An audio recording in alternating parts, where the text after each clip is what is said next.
How do you say I love you in Spanish? There's two ways to say it, okay? The first way is Te amo. I love you. Te amo. Okay, I'm gonna slow it down so you learn how to say it. Te amo. Te amo. Te amo.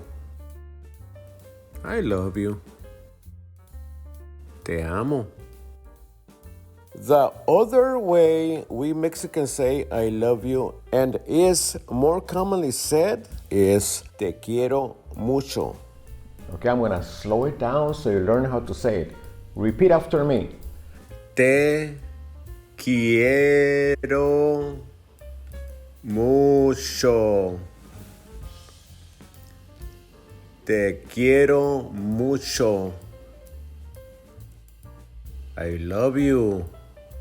Te quiero mucho.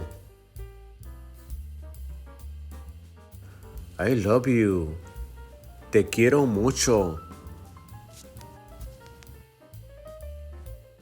So now you can start saying, I love you. Te quiero mucho.